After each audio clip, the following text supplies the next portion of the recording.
নমস্কার প্রিয় ছাগল খামারি বন্ধুরা, ন্যাচারাল বিউটি গোবিন্দনায়ক চ্যানেলের আরেকটি নতুন ভিডিওতে সবাইকে অনেক অনেক স্বাগত জানিয়ে শুরু করছি আজকের এই ভিডিওটি। একটি মা ছাগল বাচ্চা দেওয়ার 3 ঘন্টার মধ্যে ফুল পড়া দরকার, কিন্তু আমি অনেক ক্ষেত্রে দেখেছি যে বাচ্চা দেওয়ার 4 থেকে 5 ঘন্টা পেরিয়ে গেলেও মা ছাগলটির ফুল পড়ে না। একটা মা ছাগলের বাচ্চা দেওয়ার 12 ঘন্টার মধ্যে যদি মা ছাগলটির ফুল না পড়ে, তবে মা ছাগলটির জীবন সংশয় হতে পারে। মা ছাগলের ফুল পড়ার অ্যালোপ্যাথিতে অনেক চিকিৎসা রয়েছে, তবে বন্ধুরা এমন কিছু গাছগাছরাও আমাদের চারপাশে রয়েছে যেগুলো খাইয়ে দিলে মা ছাগলের দ্রুত ফুল পড়ে যায়। এখন আমি সেটাই বলবো কোন গাছের পাতা খাওয়াতে হবে। এই যে বন্ধুরা আমার হাতে যে বাঁশ পাতা দেখতে পাচ্ছ, একটা মা ছাগলের জন্য 5 থেকে 700 গ্রাম পরিমাণ কাঁচা বাঁশ পাতা মা ছাগলটিকে খাইয়ে দিলে বাচ্চা দেওয়ার 1 থেকে 1.5 ঘন্টার মধ্যে মা ছাগলটির ফুল পড়ে যাবে।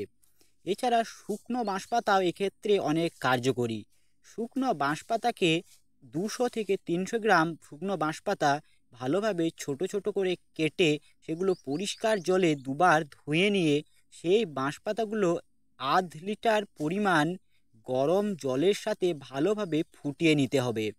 সেখানে 100 থেকে 150 গ্রাম পরিমাণ তাল মিছরি সেই জলের সাথে যোগ করে খাওয়াতে হবে মা ছাগলটিকে, তাহলেই দ্রুত ফুল পড়ে যাবে।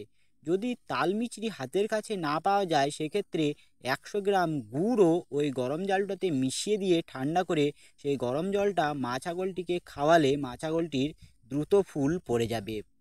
এছাড়া আরেকটা পাতা হচ্ছে শিম পাতা। শিম পাতাও এক্ষেত্রে অনেক কার্যকরী। একটা মা ছাগলের জন্য 5 থেকে 700 গ্রাম পরিমাণ শিম পাতা মা ছাগলটিকে খাইয়ে দিলে মা ছাগলটি দ্রুত ফুল পড়ে যায়। এখন আমি বলবো মা ছাগলের ফুল না পড়ার কয়েকটা কারণ রয়েছে সেগুলো সম্বন্ধে।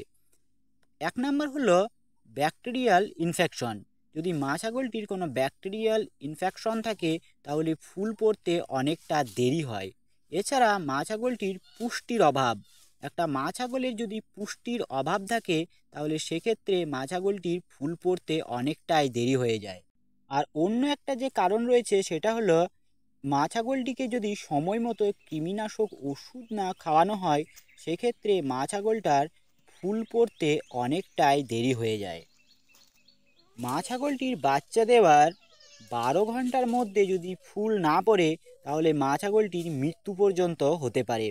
তাই মা ছাগলটির দ্রুত যেন ফুল পড়ে যায় সে বিষয়টি খামারিকে নিশ্চিত করতে হবে। বাচ্চা দেওয়ার পর মা ছাগলটিকে কখনোই ঠান্ডা জল দেওয়া ঠিক হবে না। যখনই মা ছাগলটিকে জল খাওয়াবেন তখনই বাচ্চা দেওয়ার পর তখনই সেই জলটা কিছুটা উষ্ণ করে দিয়ে সেই উষ্ণ উষ্ণ জল মা ছাগলটিকে খাওয়াবেন। তাহলে দেখবেন মা ছাগলটার ফুল পড়তে কোনো সমস্যা হবে না। আমার দেওয়া এই তথ্যগুলো যদি কোনো খামারি বন্ধুর বিন্দুমাত্র উপকারে এসে থাকে, তাহলে লাইক, শেয়ার এবং সাবস্ক্রাইব করে এই চ্যানেলটির পাশে থাকবেন। আমি ছাগল পালন সম্বন্ধীয় নিত্য নতুন আমার নানান অভিজ্ঞতা আমি আমার বন্ধুদের সাথে ভাগাভাগি করে নিই। তাই ছাগল পালন সম্বন্ধীয় এই ধরনের ভিডিও পেতে চ্যানেলটি সাবস্ক্রাইব করে চ্যানেলটির পাশে থাকবেন, বেল আইকনটাও দাবিয়ে রাখবেন। ভিডিওটি দেখার জন্য প্রতিটা বন্ধুকে অনেক অনেক ধন্যবাদ। দেখা হচ্ছে অন্য একটা ভিডিওতে। ভালো থাকবেন, সুস্থ থাকবেন। জয় কৃষাণ।